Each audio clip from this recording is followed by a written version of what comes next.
Ooh, Libra, this is Joy, and I am ready to take some peek at your secrets. What is that? The things that you don't know, or maybe you forgot that you knew, they're up in plain sight, like the nose on your face. You can't see the forest for the trees with these things that we're going for. So I'm going to get into the middle of a deck. We could say to the heart of the matter and shuffle and sift it around, but I can tell you that your defining word that was given to me in meditation for you is humility. Now, humility isn't exactly what has been inferred over the time and the ages, or at least the way it was, I'm hearing it said, condoned to me. Humility really is knowing who you are, what you're here for, okay? Because it's just like if there were a sign-up list for a potluck dinner. Why would you sign up for something that you don't know how to make? Something outside of your wheelhouse and go, oh, well, this is a great time to try it. No, we usually go for what is natural to us, what is innate to us, what is our, kind of our champion, what we're great at, okay? So humility is knowing that, and then therefore you go for that. People can say, oh, why would you just do that? But let me tell you, you need a success and you need a win. You begin to shore up who you are, because in knowing who you are, it brings the balance to your world instead of seeking it from outside of you, because you're not having to operate outside of you. You start by operating within. Okay. So let's get you a moon card. Oh, it's already popping open to adjustments are required. And that's it. Taking stock and value in yourself as well as others. And seeing where life takes you in regards to that. Just some subtle shifts and changes is what I'm hearing. It's the time to take action. And what's wild is the card that knocked it out is you are good enough. And it's talking about that full moon in Virgo. Now, the funny thing is the Virgo reading is hung and snagged up for just a moment for whatever reasons, until I look back through to see, does it go forward or is it a redo? There were some little snafudoodles going on in there. Anyways, maybe life has felt a bit like some snafudoodles to you, like the fact that I had forgotten until now to mention that you can check the description box, because I do personal readings. So anyways, that may be what it's time to take action on. No, this is Aries, and Chiron is in Aries right now. Chiron merges the humanity on earth, the heaven on earth, the human, okay? Your dreams need a practical plan. So you might check out Taurus. We're going to stick with that Virgo card, apparently, because I shuffled the action right back in, despite my best intentions. So you are good enough. And that is what that humility is. Being good enough means your worth, your value, because you know who you are. You know what your skill set is. You know what your gifts are. You know what your proclivities, your bents, your drives, your motivators are. Okay? And that's what they're wanting you to settle into. So we're going to get in the Dream Weavers Tarot. What's at the bottom here? Ooh, Dancing with the Devil. No more, okay? Because there's a bit of being played for a fool in there, all for that name or sake of love. No, that's not love, because that's one with strings attached, and you are the one attached to the strings. Can we say master of puppets, all right? And there's a master, and then there are puppets, and that's not what you are. You are the master of your domain. All right, in the middle, we got the genie coming on. Look at you. You have a face-off going on.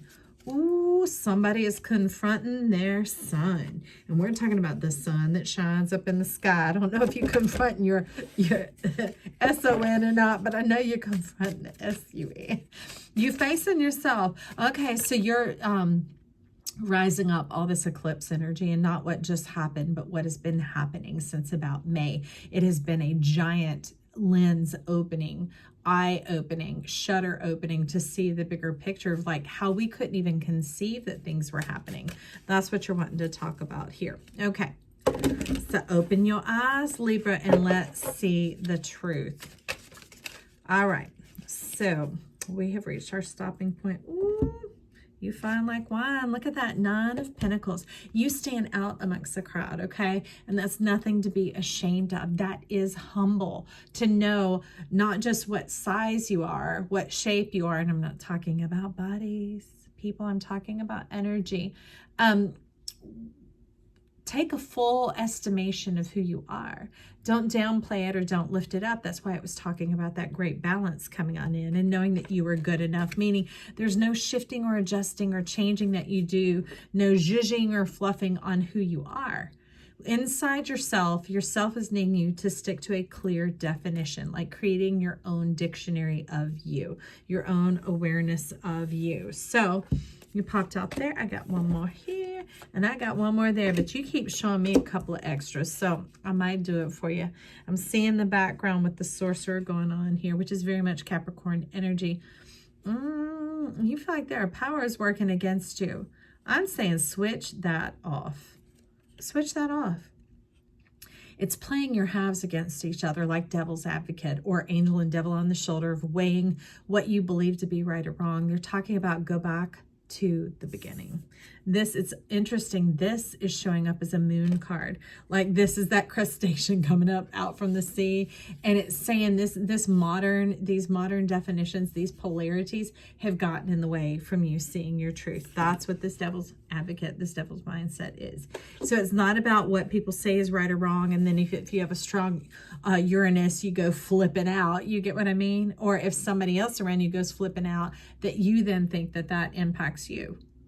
It's knowing when to hold them and when to fold them, when to walk away and when to run, okay? You never count your money when you're sitting at the table. Thank you, Kenny. Because it seems that you've been entertaining this polarity for quite a while, okay? That's what is behind here. Instead of listening to your truth and what is inside of you, what is more feelings based, you're listening to the murmurings. And what keeps showing up here is very much like the voice of the world, the voice of humankind, the voice of society as to what is popular, what is this, what is that. You may not follow it, but you are taking it into account, which means you're entertaining it, and that begins to split your energy, because we need to take note of the individual here, that it's splitting you and pulling you out of your center. Okay, because you're going out here and you're going, okay, that's what everybody's saying, that's what they're doing. And then you go, how do I feel about that? And then you try and mash it back together. But the thing is, you were already together and you pulled yourself apart. So you're teaching yourself that you have to come apart at the seams in order to learn and know who you are. And that's not at all what you're showing me here. Remember in the beginning when I told you these are secrets and they're often hidden plain in sight because they're familiar, you're accustomed to them, they seem so common to you because you're like, that's always there, you've never not known it. So they're wanting you to play and explore with who you are, because I like that the genie was showing up in one of the cuts. That's why they've been having me do those 3 cuts and then zhuzhing them a bit and then settling into the center of who you are. Because this is very much a divine genie. This is coming in very much Chiron, Capricorn, which has to do with harnessing the power of completion, of like setting goals and following them. And it's funny because this is showing up right here, telling you not to get off track. Okay, squandering time, wasting time. They're wanting you to invest it in yourself. And what's behind that is it's saying get cozy. It says, it's talking about getting comfortable with that being your new norm. Because it's your natural, being naturally beautiful and wonderful and amazing and inspirational that you are, that people are drawn to you for that. That's okay. That's okay. But this is like not getting caught up in the drama. That drama don't need no referee. And it needs no BFF up in it either, because that is not best. So that's not best friending energy going on there, okay? It's not good for the friend, and it's not good for you, because when we entertain this kind of cumbuggery going on, we've allowed another element, a rogue element, to come on in. And that rogue is kind of like in that commercial Mayhem. It's about its own expression. It is about its own business, and it enjoys having fun at the expense of others. And you're showing me clearly that that is not here. This, what you need to realize, and you recognizing who you are, that you're the bringer of the harmony. It's just like in a choral group when one of the members has a solo. It's just a solo. And it's because their voice is strong, or it's more suitable to the expression of that piece, or whatever else it is. They're saying don't quantify it and don't qualify it, because going into that, you begin tipping your scales thinking, okay, let me set the standard and the norm of way this is. Let me set those parameters and let me define it as such. And they're going, life is too organic and moving on and natural and beautiful to be hemmed into that. That's like you saying, oh, the leaves can never fall before September 15th.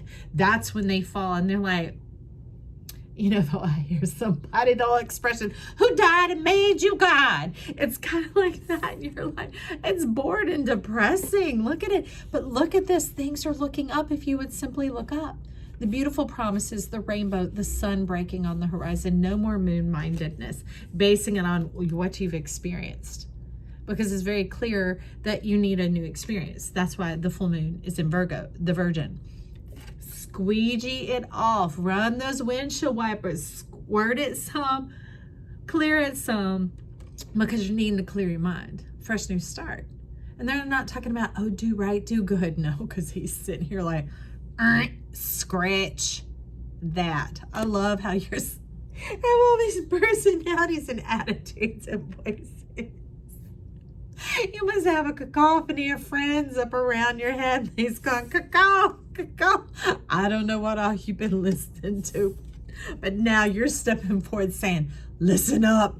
This is like, I don't know if you like the movie It's a Wonderful Life, the Christmas movie, but if you've seen it, when Clarence is talking to God and then they break away, it's these stars in the sky going beep, beep, beep, beep, beep, beep, beep, beep, beep, beep, beep, beep, beep. So you hear their voices. Here's God, right? And here's Clarence. And they're talking. And then they flash when they're doing that. So it's like a public service announcement. And you're here saying, out the way, public service announcement to ourselves. Start fresh, start clean, start new. Life is too short and too beautiful to be hemmed in by your past experiences. Okay. And let's take a look at how you feel about that. That's why we're going to get in this big, old, beautiful deck that has to do with all of our feels, y'all. Okay, let's see how Libra feels about this, knowing that they are larger than life itself, but that you also bring in this delicious, delightful harmony. I saw you jumping. I didn't have to be looking down to know, because I could feel you and see this is leading the troop, and the Trump here is what they're saying, not that Trump. Talking about the Trump card would clean it up, because they bugle or they trumpet, right? What's behind there? Serendipity. You want to take a couple little more peeks? Look at all this coming on in. Look at that, y'all. What is that? Coming apart. But what I see is, what's the vision? What we're seeing is up here.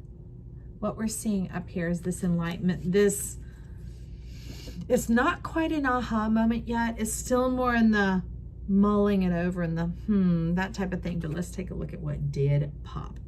A leg up. So part of humility is knowing that if something benefits you, not takes advantage of, not offers you the advantage, it goes even beyond that. If you know that, hey, I need to say no to the group tonight because I really need to engage in this other thing because my direction is turning, my direction is shifting, or I feel an energy shift and I want to stay home and do a quiet ceremony. Whatever it is, for one, you don't have to explain yourself to nobody. No splaining. No splaining, Ricky, okay? But you do have all this cosmic energy. Do you see it? This wanting to imbibe with you. Those are the shifts of state that they're wanting you to engage in right now. Not just the running off to the next thing or the more fun or showing this personality of yourself or that expression of yourself. They're really wanting it to all be afforded into you right now. And that's talking like putting deposits in your bank account. Okay? That's what you're showing me here. So let me see, is there anything else that wants to come up? What about this Lord of Wands, which is showing up as the dynamic genie, the removal of your own obstacles? And you said, I am prepared to move. Some of you are ready to finally change your community, to get with birds of a feather. You know, that's the thing. And there's nothing against Crojal. In this thing, it is showing us, it is that noise around the head, kind of like feeling like, you know, I've experienced it, but I've also seen people go through it and to talk about it, that when they decide to go through a dry period or a not drinking period or a celibate period or whatever, that the group they're surrounded with can often provide pressure, maybe not the immediate friends, but more of the circulatory group, right? The big circle that they have. And it puts them down on themselves. He's like, put it down and step towards your spirit. Put it down and step towards your spirit. He's clearly saying, he's sitting up here and he's like, Lord, once I'll clarify right now, and come towards me, come towards yourself. Be more of who you are and watch this dismal, damn darn dang, dusty ass thing melt away. And look at the fountain of love kicking up here. All of them are working, all pistons firing. Your heart pumping and flubbing, not just in the love partner, sexual kind, but also in the creativity and beauty kind, the discovering what you're here for kind, your calling, that whole thing. And it's like, Joy, why didn't nobody tell us this? That is a bright, grand idea. Now, the mighty thing is that horse is your power and it is in your rump. So, some of you listening to the Sagittarius Secrets, I'm about to record it a little hop, skip, and a jump right after this. But anything doing with the Budamus Maximus or them thighs always has to do with Sagittarius, okay? Let's talk about the end with which we sit, because that's how we contemplate. That's how we reflect. And they're talking about there's power in that reflection, that it's important to surround yourself with beauty and with like-minded energy, that if you're wanting to clean up and clear up your life, he's saying you need to cut out the rumpus room. So that's a lot of reference to the rumpus room and the energies that you're exchanging with others there, that it is leading to this undermining of where you're going. It keeps you on the fringe, feeling like you're looking on while others are having this great life and you're having to search for it, and it's so hard for you. You know what you're saying? Desola. Desola. It's your form of protecting yourself, having your guard up, surrounding yourself with people that you get really excited about, but in your mind, they're beneath you. And these people are not beneath you. Let's be incredibly clear here. Okay, I'm not going to restrain on that. I'm very stern about that. But where they're sitting, their vibration is lower. Just like if I go to the movie with a friend and their big zenith of going to the movie theater is sitting right down up front with their head like this watching it, I'm going to be like, love ya. I got to go up here. Okay? Because they're sitting down beneath me, beneath the level that I can sit for the well-being of my neck and the happiness of my heart. Okay? It feels better to me to sit up at eye level where my neck can relax and take it all in. That's what we're talking about with you mugging up with people beneath you. Lowering your standards. You're lowering your energetic vibration. And that's what's tossing you about. And yourself doesn't know. Which one are we? Which one are we? They like draw the line, Joy, and leave it right there. Just know this, Libra. If this has tickled your fancy, you might tickle those buttons down there and like, share, subscribe. But I want you to know above all else, I love you. That is why I am here and fiercely coming across with what they were bringing in here, because that was the intensity and the level in which they want it delivered, in which you needed to hear it. I hope this serves you well. And I hope you know you are loved and that you choose to love yourself and to see yourself accurately, exactly for who you are, not what you do, you're who. And watch it all change from there. Watch your life begin to be this exciting, beautiful, embellished life, not dramatic. This beautiful expression of life that you've been feeling inside all along is very clean. So for a lot of you, clean, sober, those type of words are showing up, celibate showing up. And they're talking about at periods of time. That could even be periods of time a day. Don't keep giving up your time for something else when you know that time is really committed to this. They're saying, stand your ground with yourself. Okay? I love you, Libra. Bye.